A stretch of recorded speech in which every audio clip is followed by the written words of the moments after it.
Hey, this is Pascal Deacon.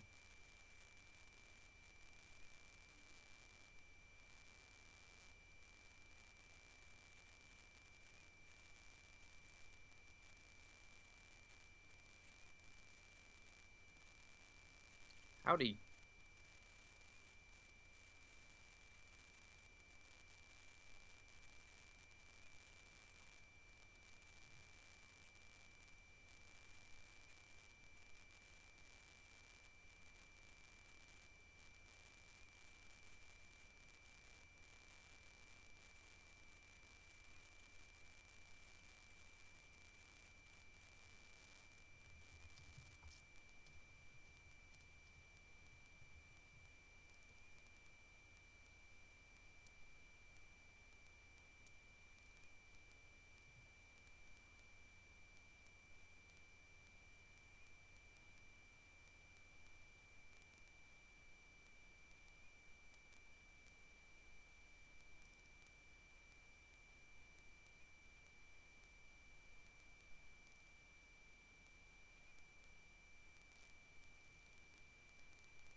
I can hear you.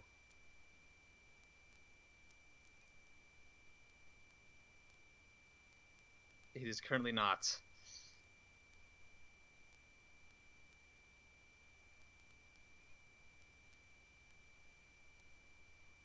Let me read.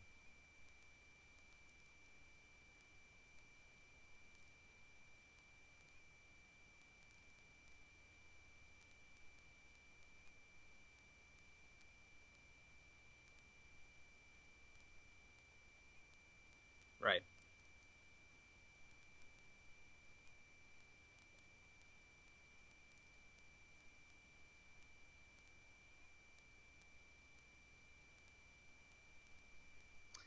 Yeah, I can definitely hear on the YouTube stream, so I think I'm just going to mute that for my own sanity. Absolutely.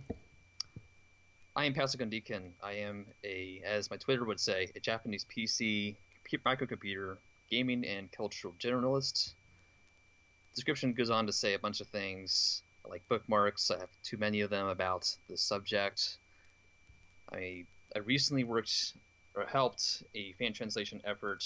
This was to translate into English a very large script for the game Trails from Zero, which is part of Falcom's Legend of Heroes series. It's a full game translation and patch. It recently released. It's very popular. It has single-handedly made the game rise to the top of DL sites charts, so higher, almost as high as the most popular Vocaloid software. Interesting. I mainly tested and did some editing. That's about it. I see. So, okay, so let's see. I should be able to hear you now. I've changed mics. I don't know why. Oh, I do know why. Ha ha ha ha. Sorry. Okay, I will be right back. Okay. I have to turn on something that I forgot to turn on. Have to crawl around on the floor. And now you should be able to hear my main mic on the stream. I knew I was going to forget to do that. I just knew I was going to forget to do that. Okay. Yeah, So I can hear you now. let's go ahead and I'm going to change this back to my front mic. You know what? For now, I'm just going to leave it on this, actually. I think this is going to be fine. Instead of using my big... Well, let's try it, just in case. Okay. So you should be able to hear me now with my big... what do you call this thing? This big thing here. Nice condenser mic. Well, actually kind of cheap condenser mic. But anyway, the problem with this mic is that it uses phantom power, which means that it has to have an external power source. It does not get its power Right. from the computer or whatever you plug it into. And I forgot to turn on the power source. So, that was stupid. I turned it off because it has this blue light that glows in Mhm. my room if I'm trying to sleep. So, yeah, that was my fault. Okay, so yes, please continue. I've actually noticing that your front mic output is stereo pan. It's mono pans to the right for some Okay, reason. let's see if I can adjust that here in advanced audio properties. Can I make that mono? Yes, I can. Okay, so that should be mono now. So that's good to know. All right, that should be fixed in a bit on stream. Cool, cool. And The fun well, joys of trying something new, right? oh yes, every time when I'm Okay. not doing. Okay. Mm. Sorry, were So you the not? last thing I was gonna say is, oh god, okay, I gotta turn the YouTube stream off again. Yeah, But as please I was do that saying, because you will yes. get mixed up. Am I talking to myself? Oh hi, hi. I occasionally map for classic Doom, so I make my own maps for, to play in a Doom source port. Not the Doom 2016 or Doom Eternal style. Mm. No, this is old school Doom. I do that. I haven't done it in a while.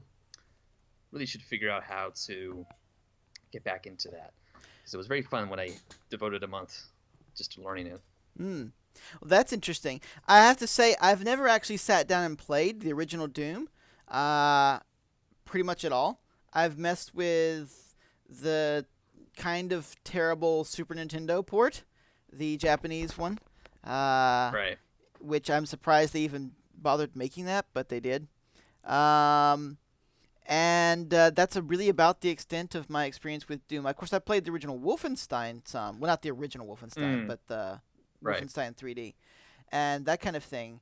But I never got into Doom. I don't know exactly why I never got into Doom. I just didn't. It's a very different kind of first-person shooter compared to what you'd expect from anything coming out these days. Even the modern throwback shooters that I'm keeping tabs on, Hmm. they definitely they're made the way indie games are made in general these days. They're looking back, they're trying to revive the parts of the past that were most fun or were most polished, while leaving out a lot of the jank. Hmm. Are you talking And about with remakes or just in general with Doom? just in general, so even modern games, modern first-person shooters, that are throwbacks, so they have pixel art. and or pre-rendered 3D sprites or anything like that. Mm. They're obviously going to pay homage to Doom and what it's doing. They're going to go for a faster style of play. They're going to go for more expansive level designs, Right. but they will leave out a lot of the rough edges when possible. And that's something that you get in Doom, both at the level of just replaying the original games and Mm. also when playing through even particularly polished fan maps, because it's very much a creators community. Doom Yeah, mappers make for other Doom mappers. because I noticed that with that series, I've always noticed that there's been like a big, heavy focus on, making custom maps and things like that. I mean, it was designed. It seemed like it was designed pretty much from the ground up as a Right. moddable game, or at least it was a mod itself in a way. I Yeah. will say that it does actually lead me to something that I have played, which is the rather hilariously licensed mod game Chex Quest, Hmm. which I loved. That I really did love Nice. that, and that was a fun one because it was a game that we were allowed to play in Christian school in our computer lab because it wasn't, Right. Doom was way too violent and just, satanic or whatever for Christian school. But Chex Quest we could play. So we played a lot of that in Christian school when I was growing up. And Hmm. Chex Quest, of course, is essentially just a Doom mod. It's like a skin with a bunch of custom levels. It was a very economic mod as well, because Mm. it didn't have a source code to work with. Everything had to fit right into a dehacked patch, which is the fancy term for Oh, essentially an assembly code level format that lets you patch in new visuals, new graphic assets, new sound assets, and changes to certain parts of the game code. This is interesting. before, yeah, this was before the sword code got released around 90, I want to say 97. There's some videos on that out Mm. there. But essentially, Chex Quest was by all means a commercial game in terms of the effort put into making it. It's just the format and the way it had to be done more closely matches what you'd expect from mods these days. I see. And it shows, because it's a pretty limited mod. It's not changing the core game loop of Doom, No, either but Doom 1 or Doom I 2. don't know that it necessarily needed to. I mean, it achieved No. what it was trying to do quite well, despite itself.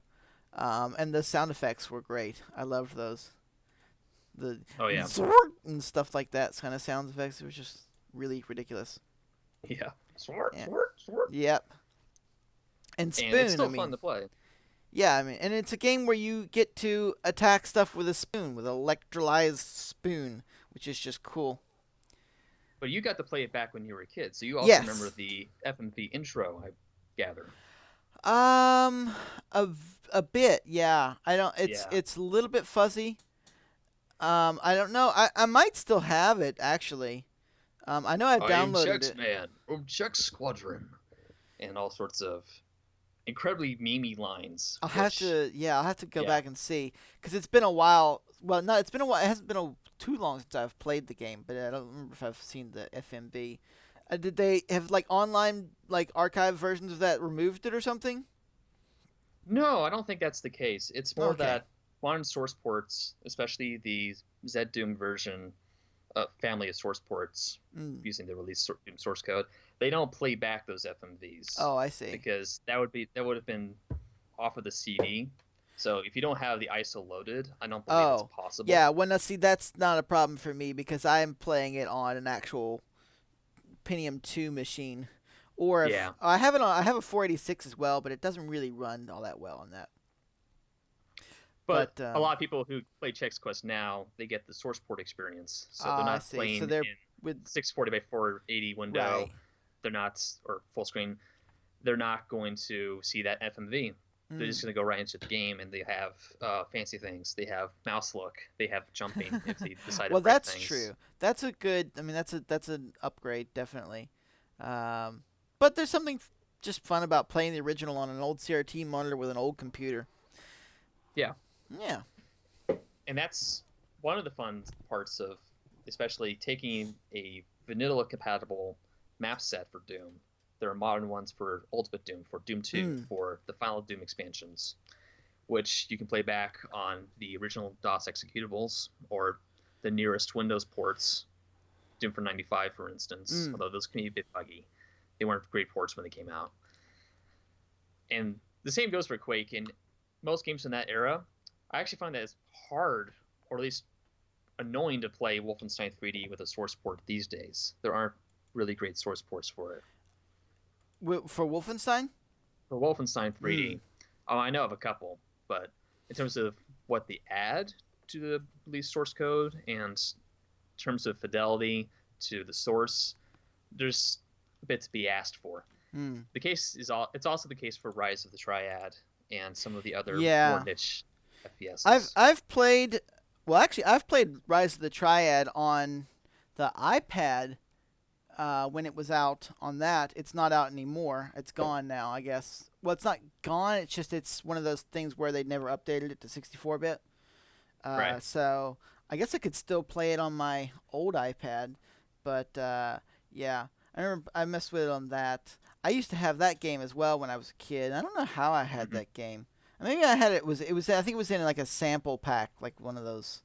I don't remember which one it was. Was it in the no? Was that in the that wasn't in the Windows 95 sample CD, was it? Be the first time I've ever heard of it. Not Oh, that I've heard of the sample CD, but let's go okay. take a look. What games came with the sample CD?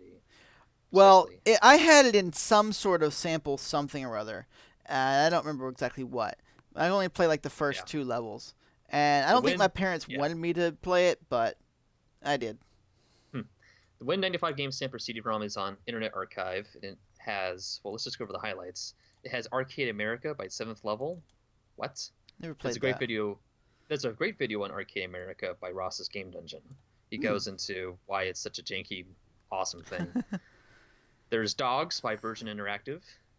Too Mm-hmm. bad for cats. Mm-hmm. There's Doom 95. There Right. is no rise. There's no Rise of the Triad, Okay. but there is Fury Cube, Fury 3, Hmm. which is important if you wanted to benchmark your GPU at the time. There's an Exos Power Stick advertisement by Exos. Ooh, Yeah, I loved those random advertisements and stuff that was in that thing. It was like, "This will be a game. You can play it eventually." I'm like, oh, okay.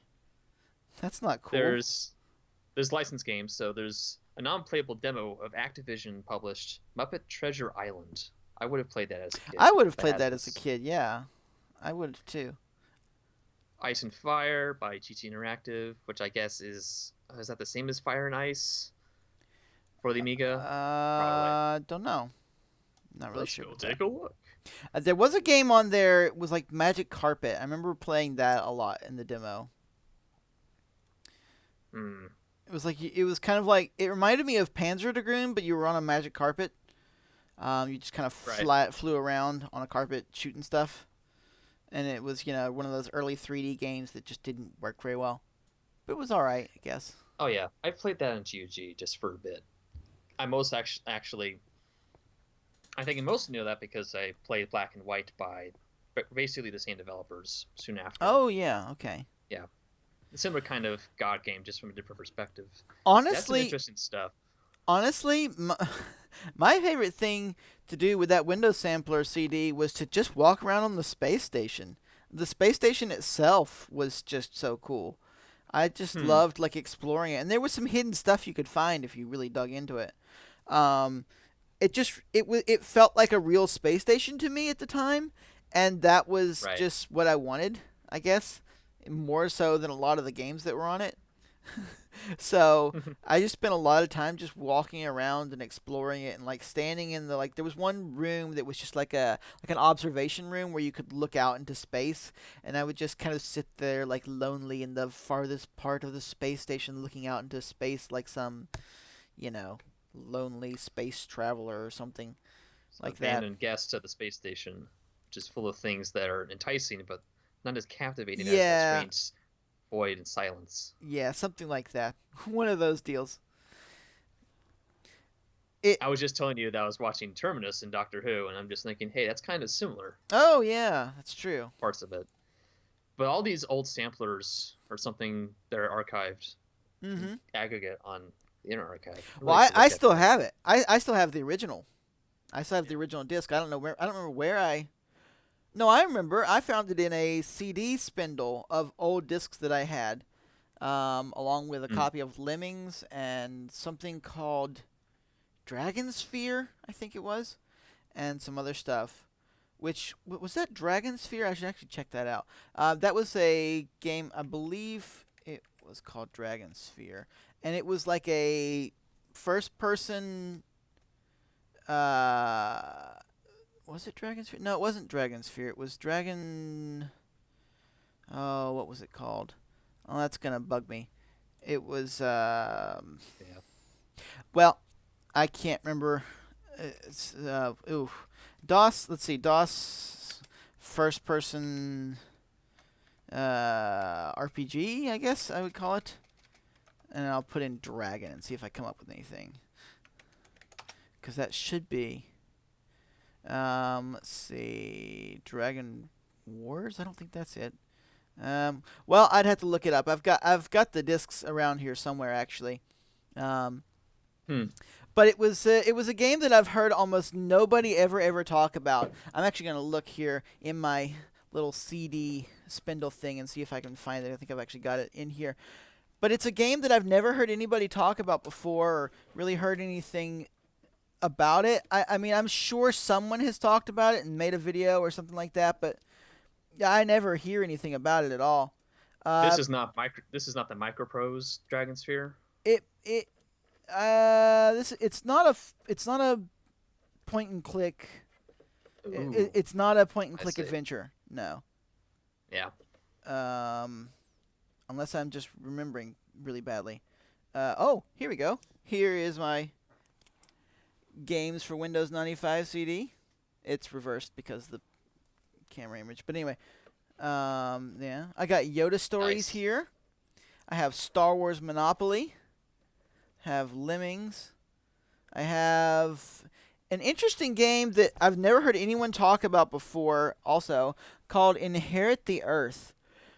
It's kind of a weird. It's a point and click adventure kind of game. It's kind of a weird, almost like a Don Bluth-esque story about Earth. Anthropomorphic. Yeah, That's what I meant. anthropomorphic thing. Yeah, like Earth many years in the future after humans left and the animals have been put in charge, and it's like a medievalish thing.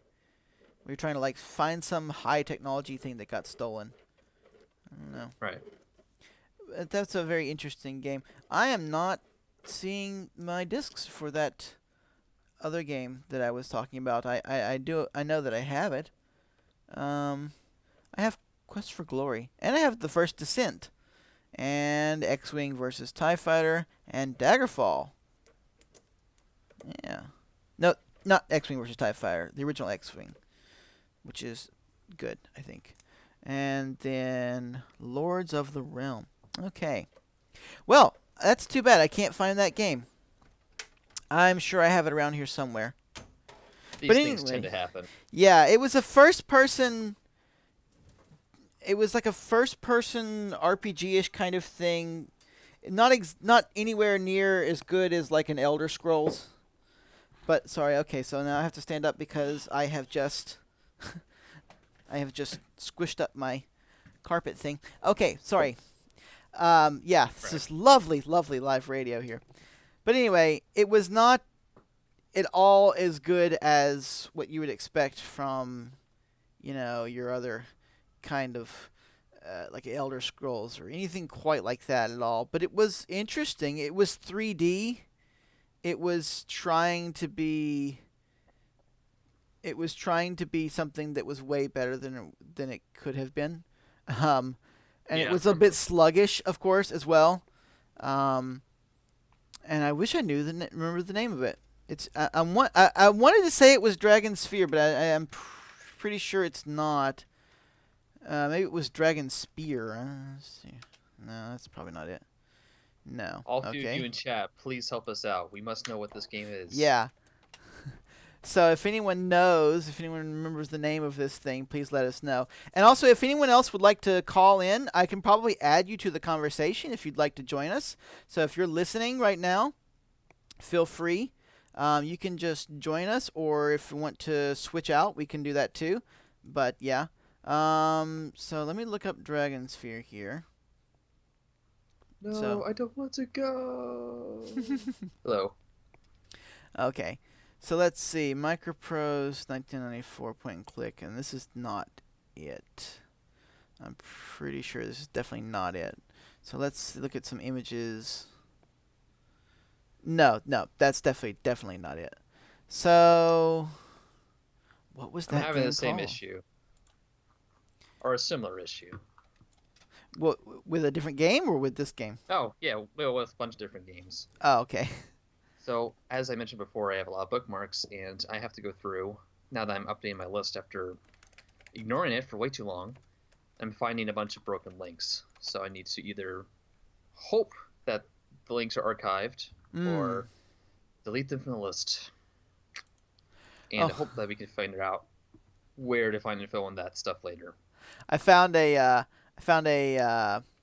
web page here called "Old Games You Remember Playing but Can't Remember the Name of," and I wonder if I'll find it in here. We'll see.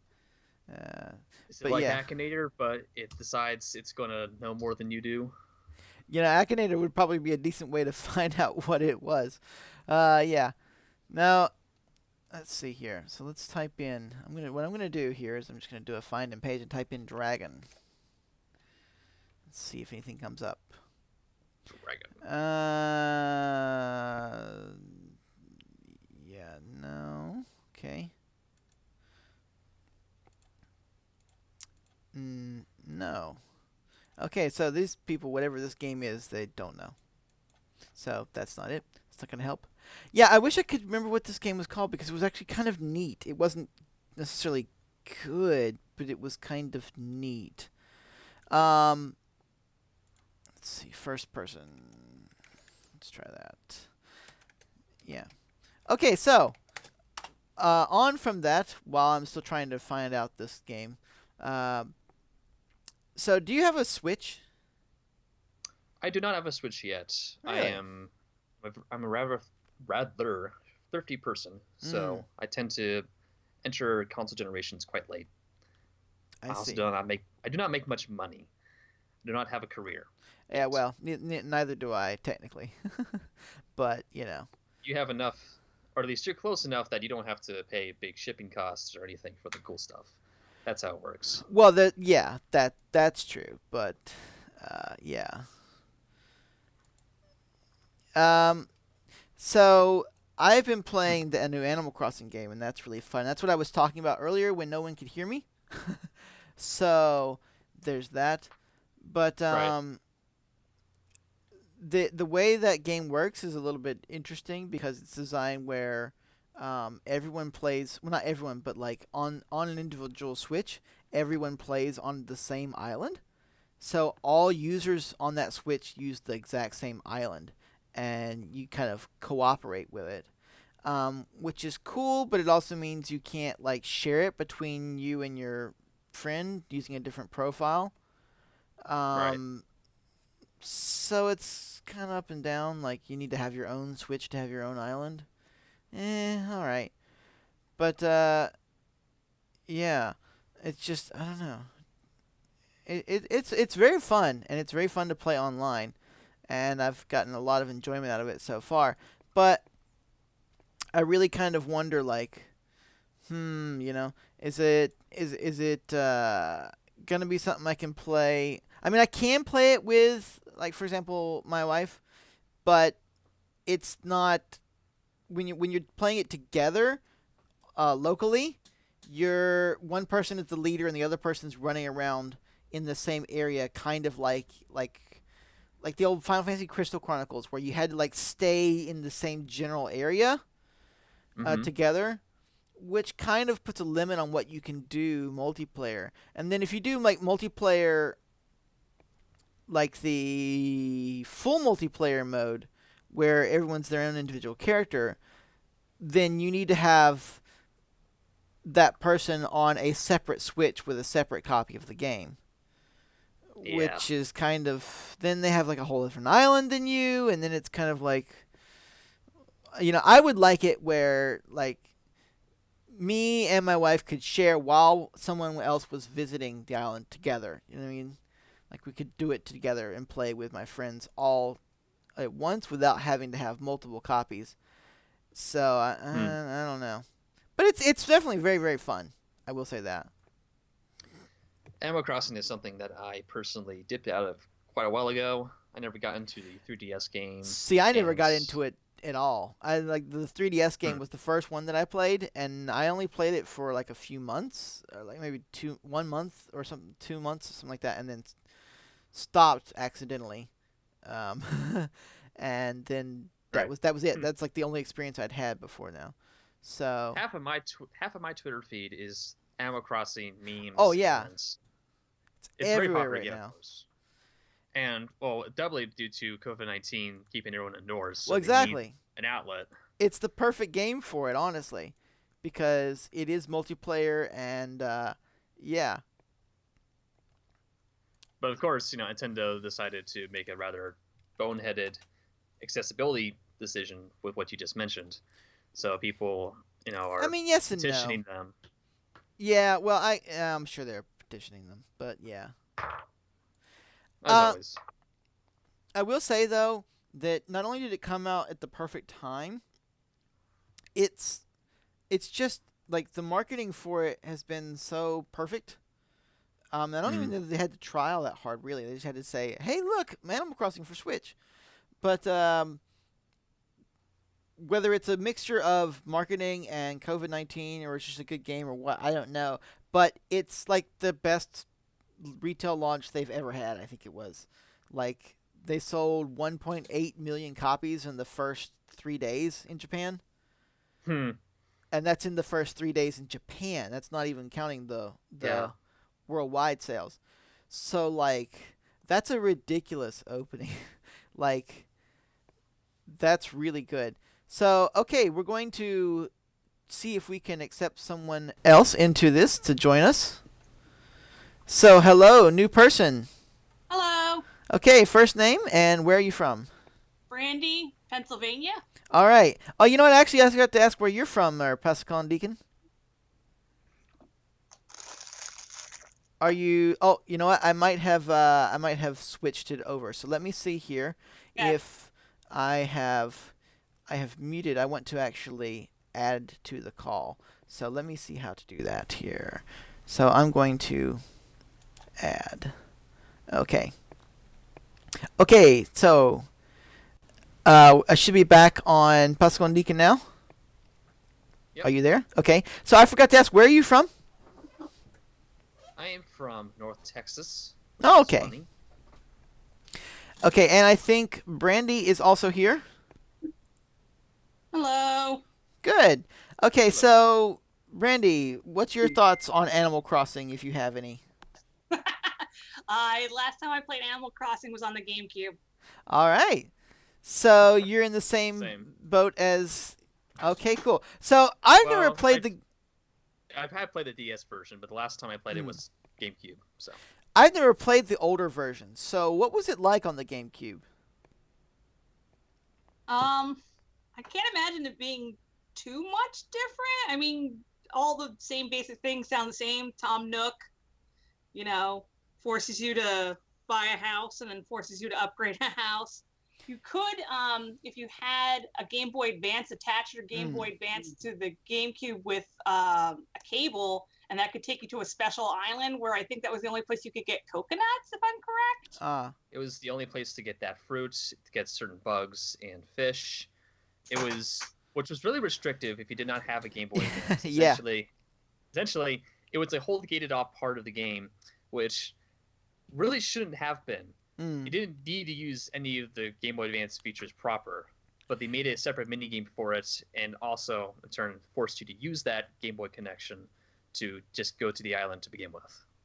I see. And Well, that to make was. it extra complicated, you could get that stuff without the Game Boy if you had a friend who had that stuff, and then you connected your Game Cubes together.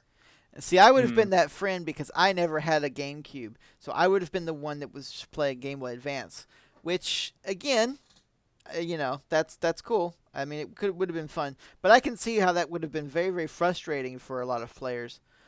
Um, yeah, in the new one, you can go to other people's islands and get the same kind of effect. Or you can also they actually have an island, a mystery island built in, where if you spend some of your Nook points or Nook miles, which are just essentially like achievement points that you get for doing stuff around the island, Hmm. you can get a mystery ticket that allows you to fly to like a randomly generated island, where you can just catch stuff and get some different fruits and things like that, coconuts, that kind of thing. But you don't have to like attach an extra device or anything like that. Of course, now again, there's also the amiibo stuff, which I don't have, and mainly that's to get different islanders to come visit. You can just scan them and they'll come in. Apparently, I haven't unlocked that yet, nor do I have any Animal Crossing amiibos, so I don't know. Hmm. But everyone that I know that's got a Switch is playing it, which is really showing something for just how amazingly well this game has done in its launch. Which, I mean, like you said, there's not a lot else to do, but there's a lot of other games to be playing, and that's a thing. I think an important thing to point out is that even though there is Animal Crossing and Animal Crossing is big, there is a ton of other stuff that you could be playing, but they're all playing Animal Crossing. Yeah, that's partly what you saw with Breath of the Wild and Super Mario Odyssey near launch. It's what you've seen with Fire Emblem. Mm. Yeah, they have a lot of games available on the digital marketplace, but on the Switch, as far as I understand, everyone's turning out for the mainline Nintendo first-party games whenever they can. Yeah, I mean that's true, but that's always been true of Nintendo, really. But I feel like with Switch in particular, and I really really wish I could figure out why this thing is not allowing me to display my capture device, because I actually want to show you Switch, um, because I have a Switch connected and it's just not working. But I'm gonna actually mess with this cable here and see. But I have a ton of other stuff for Switch, and it's oh, someone calling me, or is someone sending me messages? I don't know. What, that was weird. Okay, sorry. That was very very odd. It sounded like someone was calling me, but oh wait, that's me. No. Okay, sorry. Yeah, fun times. I'm hearing random noises from Skype as if someone is calling me or something, but I'm not seeing any of this anywhere. So I don't know what's going on. But anyway, Oof. Okay. um, so what was I just saying? Oh yeah, I wanted to be able to show you the Switch games because I have a ton of Switch games, and there's a lot of good stuff out there. And there's this one that I was playing, which you reminded me of it earlier, and that's why I really wish I could show it to you. It's a game, and I think it's on Steam as well. So if you don't have a Switch, you can check it out there. It's called This Strange Realm of Mine, and it's I guess I would call it a first-person shooter, but it's a very bizarre take on a first-person shooter. Its graphics are reminiscent of like an old-fashioned like a Doom or Wolfenstein 3D style, or even like a Minecraft style graphic uh, aesthetic, I guess you could say. Right. Hmm. And it plays like that. It's very much more of a. It's not like a. There's no tactical anything. It's just a kind of a run and gun shooter kind of thing, but it does some really bizarre, interesting things with the world that it's doing, and its storytelling is really interesting. Because apparently, you know, I mean, they don't make it. They don't hint at it. You're dead, and it's kind of like an afterlife story, kind of thing. It's kind of hard to explain, Hmm. but it does some interesting stuff. It explores like depression and anxiety and themes of like God and afterlife and all this kind of stuff within this really simple first person shooter storyline, and it's not a very complex game at all. I've come across like 3 weapons so far, maybe. Well, no, there's a few more than that. The basic Hmm. weapons that you end up with throughout the game are like an axe, a torch, like an actual fire torch, a handgun, a shotgun, and then at one point you get to use a sniper rifle. Oh, and there's a machine gun. But you usually only have like one or two weapons per level. The game kind of designs it like the levels are designed around the weapons, so it gives you what you need for that level. Um, some levels there are no weapons at all, and it's Mm-hmm. something different. But it's a really interesting game. Like there's a few places where it deviates, where it goes into like a side-scrolling mode for a little bit, or it'll go into like a first-person, like how would you put it? Not like a racing mode, but like one of those um, navigation things where you gotta like try to dodge stuff, like you're floating down a river and you're dodging things and stuff like that. So it messes with its genres a little bit. I wish it actually did more messing with its genres. It's mostly first-person shooter. I think they could have extended it a little bit more. But that was a game that I got on Switch for like $10 or something like that. And Right. there's a ton of stuff like that on Switch, which is what I really, really love. If you want to go into the catalog and just find all the other stuff, like not just the mainstream stuff, there's a ton. Like, there's the game, what's it, Demon Crystal? I think it is, if that's right. The Um, Doom Crystal. That's right. yeah, Yep. MSX game that's been remade for Switch, and it's fun. It's really fun. It's not in English yet, I don't think, but it's you can play it anyway. And that's just a really fun, cool thing that you can do. There's Yep. tons of stuff. What I just got in the mail is La Mulana 1 and 2. And Mm, I know you've played it before, right, Pascal Deacon? I have not played Lava Lana. Oh, okay, you haven't. I played some of Demon Crystal too, Okay. actually, since you just I mentioned that. played some of the first La Lana. Mulana? Okay. Yeah, I Yeah. figured you probably have because I'm sure Tom remind Yes. yeah. Lama Lama Ding Dong. Mm-hmm. Our friend Tom is a very, very big fan of the game, and I think actually I'm now more of a bigger fan of it than he is at this point, just because I got so into it, and I'm going to be doing a podcast episode about it soon. But I picked Hmm. up the Vita version and played through that recently, and the Vita version is not good. I hate to say it. I mean the gameplay's fine. The game plays like La Milana, and it has a few little tweaks and upgrades through it. But the big downside with it is that the Vita version has controls that are awful. They're predetermined by Sony, and apparently they couldn't convince Sony to let them change certain stuff. So the because Sony has that weird thing where it's like, and I always get it mixed up, but it's like X is always select button in, is it X is always select in Japan, and circle is always select in America, and then cancel is the reverse, and they like force it where every game has to use the exact same button for the select and cancel in any menus, and it's different in Japan and American region, and they like force this on developers. Like, you cannot. I mean, some people find ways around it, but officially Sony will like block your game if you don't do that. And Mm, so their control scheme was designed with the if you're looking at, let's say, if you're looking at it like a Super Nintendo gamepad, because I can't remember which buttons are which on the X, square, circle, blah blah blah. So their control scheme is designed where the Y button is your attack, and the B button is your jump, and the A button is your item. Okay. Well, then with the Sony's control scheme, your A button is your cancel button, and your B button is your accept button. So if you're in a menu and you're trying to cancel out of that menu, you have to hit A to cancel out of that menu. Well, A is your item button. So if you press it too many times, you end up using one of your items. And items in yeah. La Milana can be extremely rare. Um, Yeah.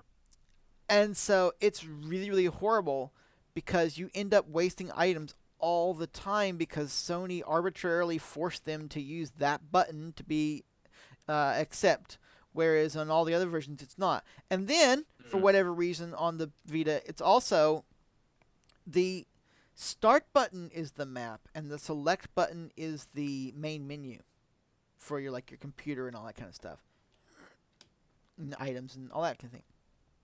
So it's completely reversed from how it would be in any other game, where start button is your menu and select is your map. Well, no, on the Vita version, it's switched. And I don't know if that also came down from Sony or if it was just something, I don't know what. But as far as I could tell, you can't change it. Well, so I played through the game and I got all the way through it, but I just did not, I never ever liked that control scheme at all. It was just really, really bad. And I got the Switch version in and I tried it out, and it's so much better. The thing of like your jump, attack, and item are still the same. You can remap them now if you want to, which is nice. Your B button is accept, and your A button is cancel now. Which means you don't end up wasting your items. Start is now your main menu, and select is now your map. So it's back to where it should be, and it feels perfectly natural and completely and totally playable. So if you're interested in La Milana, get it on Switch. I think that's going to be the definitive way to play it. And the really cool thing for people who are MSX fans, the original La Milana game, the original PC version that they made, like the fan MSX tribute game, has music that was designed with the SCC chip tune thing that Konami had. It was like designed with that chip, so the music in that game sounds really, really, really good. And they remixed all the music for the La Milana remake, right? And the remixes are good. But what's cool is, in the Switch version, they gave you the option to switch back to the original music, which they hadn't done in any of the previous versions, as far as I know. So now you can play it with the original SCC style music or the remake music, which is really cool. There was some good, I believe, FM synth, or there was some modded MSX MIDI output systems I was looking at a while back. And even for modern games like La Milana, they had compatibility, so you could play the music out through a mixture of basically Yamaha MIDI or connectable sound module. Yeah, I had. Do you remember the MIDI pack? Do you know that one? Pack, yep. I had That's that. what I'm thinking of. It was like designed to convert FM to MIDI, and it worked kind of well, but it was a little bit strange sometimes because sometimes sounds wouldn't really match up with what you would expect them to be. Yeah. Or the music itself was just too basic to really make sense in MIDI. I actually ended up not overly loving it and selling it. But, you know, it was a cool thing. So, okay. In terms of... Go on. Well, I actually wanted to ask Brandy, what games or anything did you want to talk about today? Well, I've recently been playing World of Horror. Have you heard of that? World of Horror. I have not heard of this. Okay, Tell me about it. It's a 1-bit styled game that is it's like a weird combination of things. It's a roguelike did you say 1-bit? The visuals are reminiscent of Macintosh monochrome games. So okay. Wow. Sorry, Skype just cut out there for a second, so I missed stuff there. Okay. Oh. I got 1-bit roguelike kind of thing. Yeah, I think I'm having bad weather where I'm at, and I think that might be messing with the internet. I see. That's probably what's going on here. Yeah, because I keep hearing sound effects, and I think it's cutting out. Okay. Well, I think when it turns back on, it beeps. Yeah, I think that's what's going on. Yeah. Okay. So, let's try and figure it. So this is called World of Horror, right? Yes. Okay. So yeah, it's a 1-bit styled game.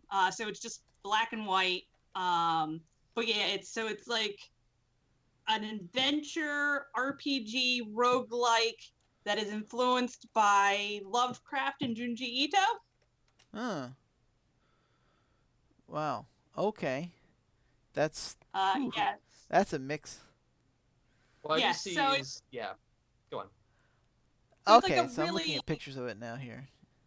yes. I can send you the store page on Steam. This will be coming out eventually on the PS4 and the Switch. Huh. But yeah, so like it's I guess styled after an old Macintosh style of game. Yeah, it I don't appears know. to That's be because it's news for me. Hmm. definitely got that aesthetic, and it's also got the monochrome and everything like that. Yeah. Yeah, it's Yeah, very much styled after one-bit Mhm. display monochrome games from Macintosh. Which is but not yeah, so you inherently a bad thing. It's kind of an now interesting I think it concept. really works for the game. But yeah, so you like randomly assigned 5 adventures that might have different endings and they might influence each other and they're like random events. It's sort of like if you've ever played the board game Arkham Horror too. So, Mm. you got to worry about, not only your like health points, but your reason, but there's also an impending doom counter and your doom can raise and eventually the world just gets destroyed because of doom. Mm. So it's kind of pretty interesting. There's also like an endless mode.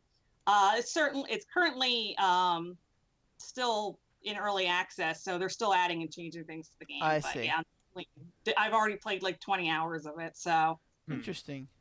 yeah. Yeah, I'm looking at it here on And, Steam, and it's yeah, early access. So I was interesting.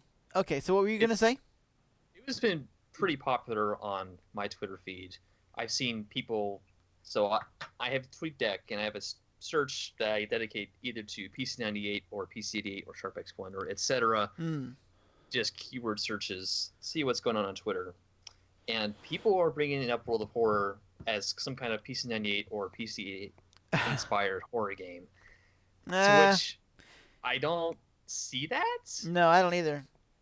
No, it's very I Macintosh. think it's just Very. a pixel art thing for a lot of people. Yeah, Mm-hmm. I mean, I Yeah. can see like the if it was a color game, maybe, but this definitely looks like Mac to me. Um, it's weird though. The art style as well doesn't. It feels more like actually what it feels like to me, kind of, is I mean, not in terms of like the animation style or anything like that, but the game Casablanca. Yes. That's kind Mm. of what this looks like to me, which actually is a Japanese PC game.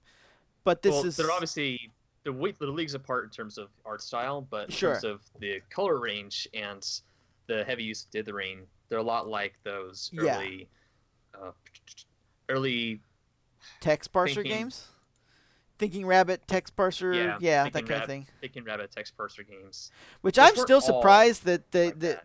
I'm still surprised that they actually put English for those games, like the whole text parser in English by a Japanese developer. It was really impressive for the time period. Um, So, from what I've researched about Hiroki, uh, what's his name? The creator of Sokoban, who yeah, did these games, because he's more than just a puzzle game designer.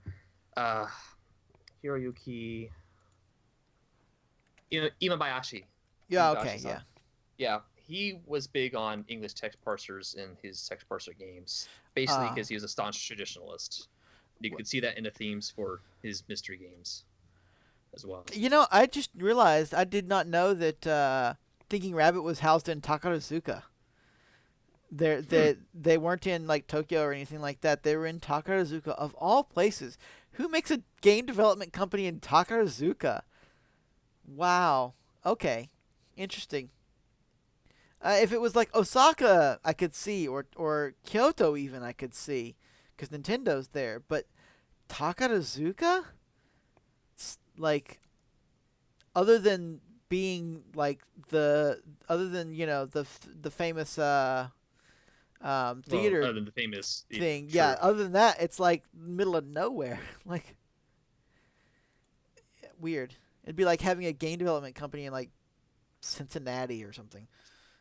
Well, it's also where the Osamu Tezuka Museum is. That's his Well, hometown, I yeah, guess. yeah, it's true. It is his hometown.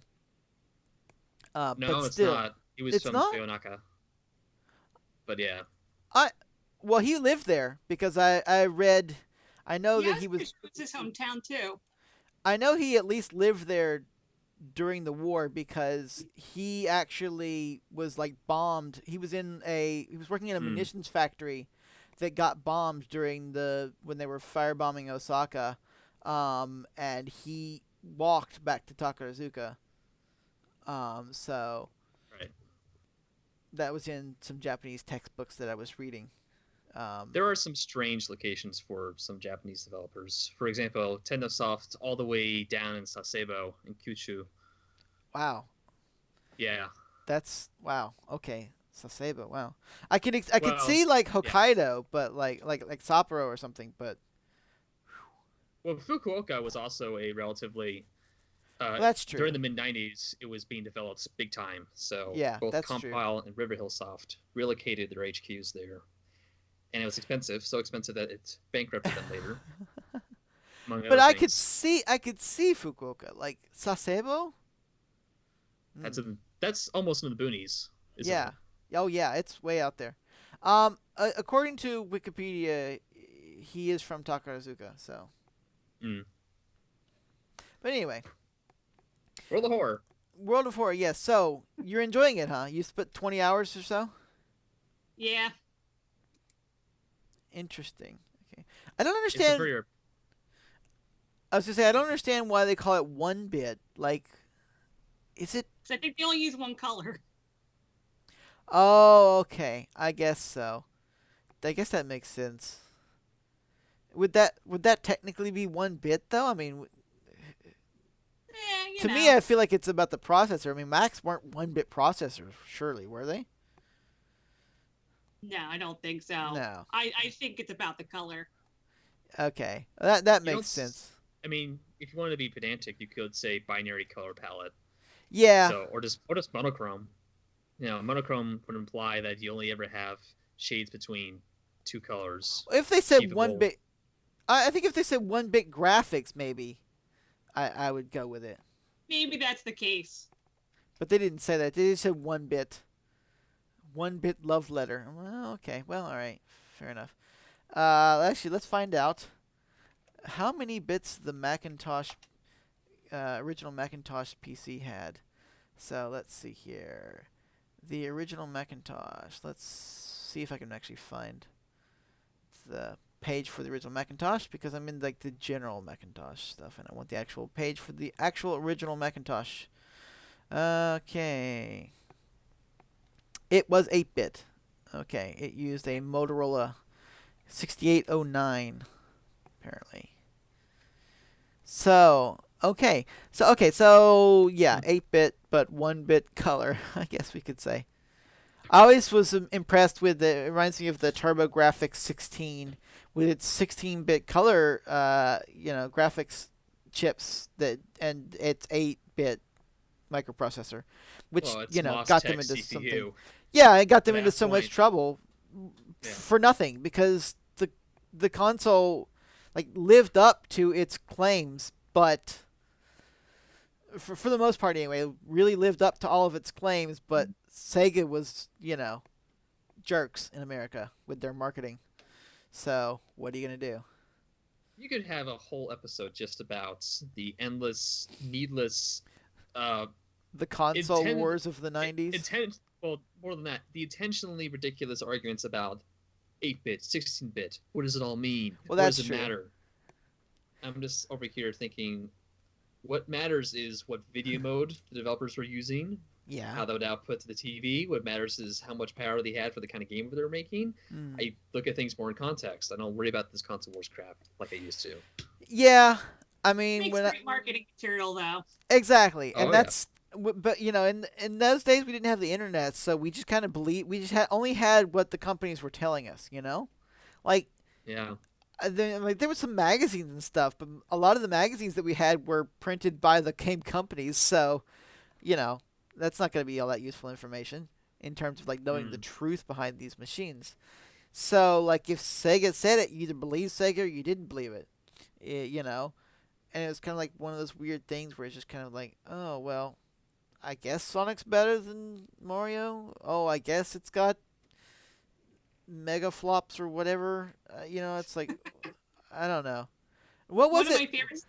What was it that the Genesis supposedly had? It wasn't mega flops. That's Blast placed processing. blast processing. That's the one. Yeah. It's The whole just ad with the drag race and everything. yeah, and it's just one of those things where it's like you can tell that somebody in marketing was like, "Hey man, let's attach blast to it. Yeah, that'll sell." It's like, okay. Yeah. But that stuff worked on kids, you know? Nah, man, the TurboGrafx 16, it's a lie. It's not really 16-bit. What? I feel ripped off. And it's like, you have a machine that has a CD-ROM drive like the first PC to use a CD-ROM drive, okay? Like nobody else had ever done that. And they did it really, really, really well. And you're worried about how many bits the microprocessor has. It's like, Yeah. guys, you are missing the point. And I wish we'd known that at the time. You know? Well, and you see this happening even today. So with World of Horror, people calling it 1-bit or PC inspired. If you were to be accurate, and I could accurately say it's inspired by Macintosh monochrome games Exactly. using the main video mode from that period. It looks more like Mac Ventures or Shadowgate, just with the Japanese horror touch. People aren't going to be interested in that. They like the somewhat inaccurate description because it's more stylized. Yeah, that's true. It's more catchy. Yeah, that's true. Yeah, and it actually is interesting to call it Lovecraftian, which I guess it is.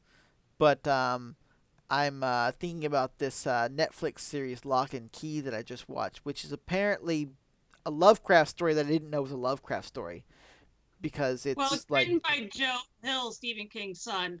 right. So see, I didn't know any of that. I just watched it, and then I went and I looked read it up the later, and I was comics. like, oh wow, this is completely different than what I thought it was. So that's what I was. When I saw this thing, I was reminded of that. But I'm also reminded a little bit, actually, of there's at least in these screenshots, like there's. It looks like some of the artwork in here is definitely designed to be a little bit reminiscent of that style of gaming. And part of it's just like the houses and stuff and the character designs, but. Mm. It's not exactly that way, but it's got there's a few things I'm seeing in here that just kind of reminds me of that. Especially this one here where there's like a sun disk or something with a telescope in the middle. I don't know. Yeah, that's one of the elder gods in the game. Ah. But yeah, so that kind of thing reminds me of that, and there's this one picture of here that has a house, and the house reminds me of the grandma's house, not the grandma's house, but like the bad guy man's mother's house in This house in this picture looks like that to me, but that's also just because it looks like any old Japanese house. So, what can you say? On that note, I do think there is something else inspiring, or at least has a tangential influence on games like World of Horror. I was doing Pascal on Sunday stuff last month and looking at PCA games that would remind me of World of Horror because that was the late 80s period was a goldmine for Japanese horror adventure games. And came across, if you look on the hashtag Pascal on Sunday on Twitter, it's a while back. I don't know where to share links with you on this chat because we're in a voice chat. I would say you can do it. Do it in the podcast ideas page on the Discord since you're in that. That'd probably be the easiest Yeah, that thing. makes sense. I'll just do it right there. But essentially, I thought it'd be clever to show people this game called Destruction. Destruction ALMZ, which essentially is like Jokan Gekkan Volume first volume, last volume. A 2-part game that was released in 1988, and even the shop demo was showing off a similar visual style to what you see in World of Horror, just many years ago. Yeah. And the whole occultic horror and alternative horror aspect was there all along. This studio called Studio Wing, they had started making MSX adventures. Then they transferred to PC-88, making even one of the very few PC-88 CD-based games called Mirrors. And oh yeah, I'm looking at this, and this definitely does have that same feel. Absolutely. The game, the story itself is, well, it's a linear story, so it's not like World of Horror's branching paths and random events. World of Horror, as far as I know, is based off of an amateur card game, a tabletop game that the developer had designed before they decided, hey, might make more money, get more attention if I make it a video game. Interesting. And this is PC-88. Okay, I'll have to try this out. It's actually it's an 8 megahertz 88 game. Okay. So if your model is QSR, I've got a MR over here that I can load that up on. Yeah, MR would be good. There's a game called what is it called? It's called Lagrange L2. I don't know if you've ever seen that. Lagrange L2, yeah, I've heard of it. I've always wanted to sit down and play through that game. Unfortunately, my Japanese is not quite good enough because it is a game that involves a lot of timed actions, and I cannot read what I need to do fast enough to not get killed. Oh, yeah, that game is infamous for its time puzzles. Yeah, and so, but it just the aesthetic of it is so good, and I love how it does like that basic style where it draws images line by line. It's slow and tedious, but it also looks great, and I think that game looks really cool. And it's like this kind of neat, abandoned space station sort of horror-esque adventure kind of thing. Not like horror, but suspense, right. Kind of thing. Yeah, very suspense. I would say that I don't know if Brandy's still here or not, but I will say that there's a game that I've been wanting to check out, and it is called. Let's see here. Actually, I gotta find what it's called because I'm about to get the name wrong. It's called Caper in the Castro, and it's a Macintosh game. It is a Mac 1-bit, we're gonna call it. Point and click game that's a gay and lesbian adventure mystery game, which I think is a really interesting concept that I don't think I'd ever seen anyone do that. I mean, I'm sure it's been done, but like at that time period, that's a really, really surprising thing to know that it even existed. And you can apparently play it, it's in, archives and stuff. So one of these days I'm going to have to go back and play that because it looks really neat, actually. And it's also just kind of cool to see, like, what people in the LGBT community were thinking of at the time, both inside the game and also, like, apparently there's lots of in-jokes about the community and things, in the storyline. So it's kind of like both a time capsule and just a really neat gaming experience, which I really want to check that out. And that's what I was also thinking about when we're talking about the 1-bit horror. It's not really a horror, but it is a very, like, Macintosh monochrome. Well, it is literally Macintosh monochrome. But, yeah. Yeah, I'm checking out a page for it. It's definitely interesting. I don't know how well it would necessarily have aged today with some of the language it uses, but probably not. I'd be interested. Yeah, probably not. I'm sure that it's not at all what's the word, politically correct today, but I that doesn't bother me. I'm perfectly capable of dealing with old not political correctness. Like it's one thing if it were made today and it was that way, but I can deal with old stuff. I'm not offended like other people are. I can take things in context, you know. But yeah, I'm sure it would.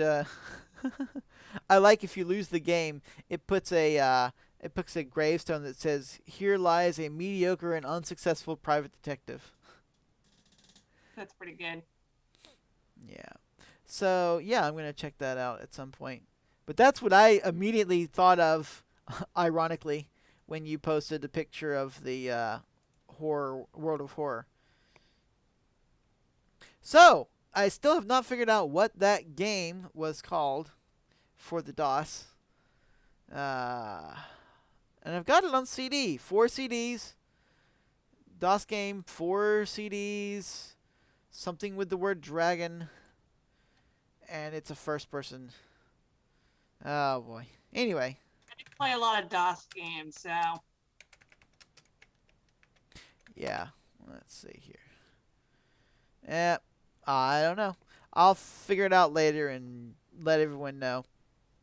But yes, so we are now, I guess, technically, with the amount of time that I didn't talk where anyone could hear me, we are now at the end of our show. So I want to say thank you to Brandy and Pascal Deacon for calling in. And I'll do this again some other time. So feel free to, let me know what you think and that kind of thing. If you're checking this out later, it will be live. You'll be able to watch it on YouTube. Not live, but I mean like repeating on YouTube. You'll be able to check it out as a live thing. And then I'm also going to turn it into a actual podcast episode.